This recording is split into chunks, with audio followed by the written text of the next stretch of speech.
Hi, this is Jocelyn Jackson, and I'll be presenting high-intensity interval training as a weight loss strategy.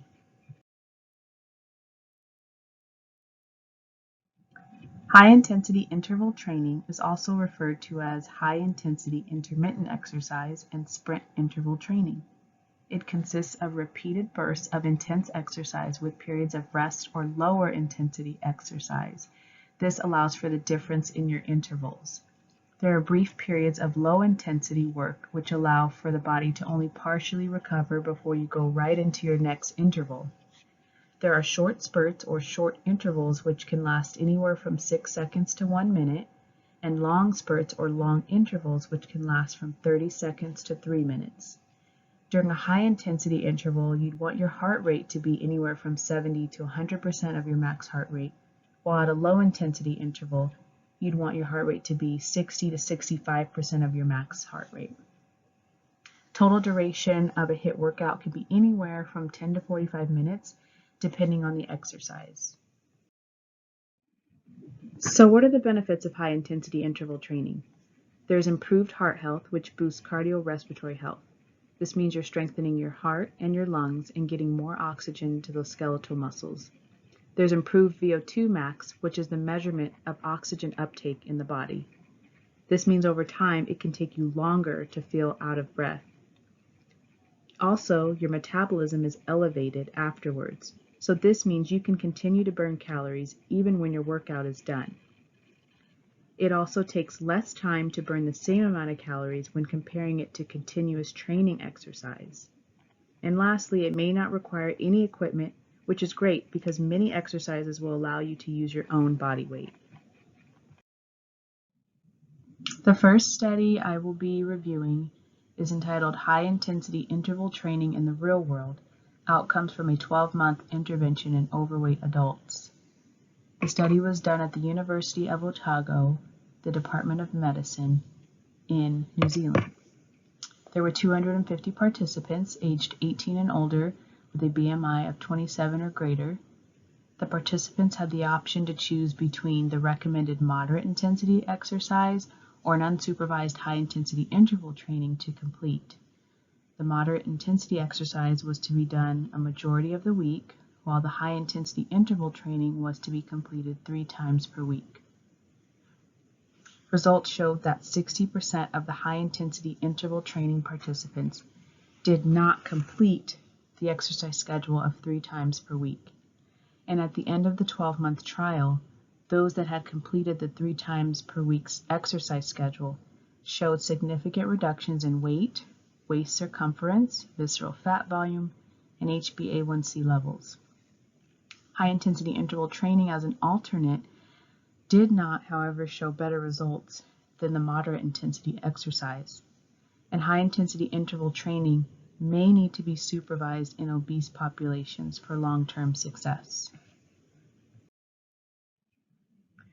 The second study is entitled Comparable Effects of High-Intensity Interval Training on Abdominal Visceral Fat Reduction in Obese Young Women. This study was done at a university in China, and its aim was to compare the effects of 12 weeks of high-intensity interval training and moderate-intensity continuous training on total body fat, abdominal visceral fat, and abdominal subcutaneous fat reductions. There were 52 university female students ages 18 to 22 with a BMI of 25 or greater and a body fat percentage of 30 or greater. The women were randomized into 3 groups. The first group did moderate intensity continuous training, the second group did high intensity interval training, and the third group did no exercise because they were a control group.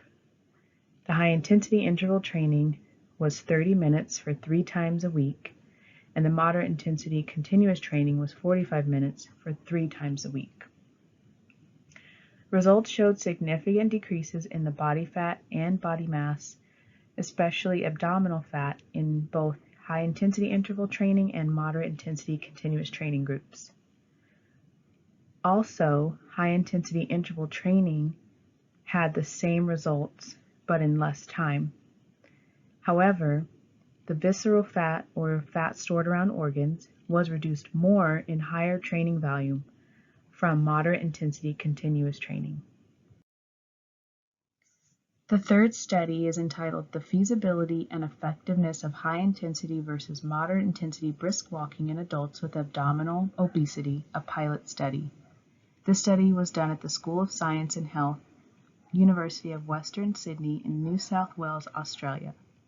Its aim was to determine the effectiveness of 12 weeks of boxing training as high-intensity interval training compared with an equal amount of brisk walking as moderate intensity continuous training. The study included 12 adults, 18 years or older, and with a BMI of 25 or greater. The adults were randomized into two groups, the high-intensity interval training boxing group and the moderate-intensity continuous training brisk walking group. The boxing group was to complete 4 sessions a week, 50 minutes each session supervised, and the brisk walking group was to complete 4 sessions a week, 50 minutes each, unsupervised. Results showed that the high-intensity interval training boxing group decreased their waist circumference, body fat, BMI, and body mass. The boxing group also had beneficial effects on their fat tissue, and those participants had increased their scores for healthy-related quality of life. High-intensity interval training group also improved their VO2 max significantly. The fourth study is titled Effects of Long or Short Duration Stimulus During High-Intensity Interval Training on Physical Performance, Energy Intake, and Body Composition. The study took place at the School of Physical Education and Sport, University of Sao Paulo in Sao Paulo, Brazil, and involved 20 untrained women ages 21 to 31 to evaluate the persistent effect of different durations of high-intensity interval exercise with the same work-rest ratio on body composition, aerobic power, and energy intake. The women were divided into 2 groups, long HIIT consisting of 15 1-minute spurts at 90% heart rate max, with repeated 30 seconds of recovery at 60% heart rate max, and a short HIIT consisting of 45 20-second spurts at 90% heart rate max with repeated 10 seconds recovery at 60% heart rate max. Each session was 15 minutes of effort with a work-to-rest ratio of 2:1, and the sessions were to be completed 3 times a week for 6 weeks. Results showed that both short and long duration groups reduced waist circumference, fat mass, waist-to-hip ratio, skin fold thickness, and increased their VO2 max. They also increased their lean body mass, and both durations showed that they could be effective at changing a woman's body composition without her altering her food intake.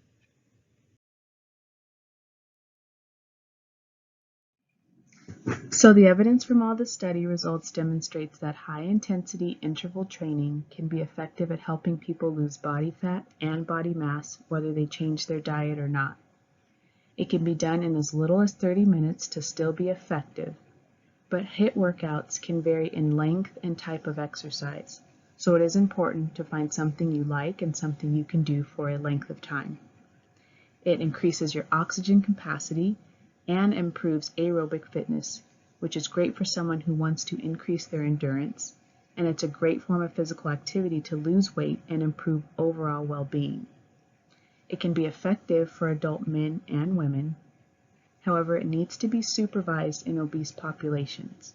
This is to make sure they are successful at weight loss over a long period of time.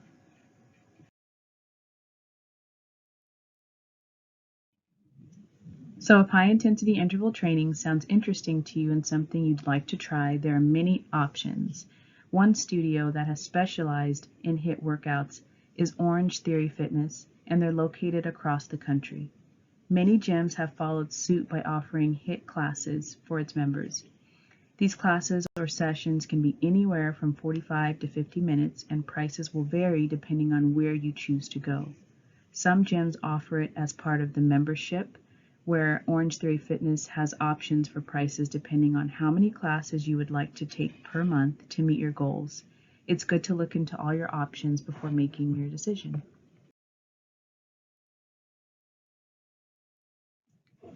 If a gym membership or Orange Theory Fitness isn't what you're looking for, or it's too expensive, there are many options via YouTube or by using a HIIT app at home. This is good because little to no equipment is needed, but you can usually use weights, jump ropes, a stationary bike, or do intervals of running or brisk walking. This makes it cost-effective and affordable, especially for someone trying it for the first time. In addition to this, for beginners, start out doing a short duration workout, maybe 10 to 15 minutes, and then increase time as you improve your endurance. HIIT can offer a mix of aerobic exercise and resistance training that is a great way to lose weight. Also, with improved heart health, you reduce your risk of developing many cardiorespiratory diseases.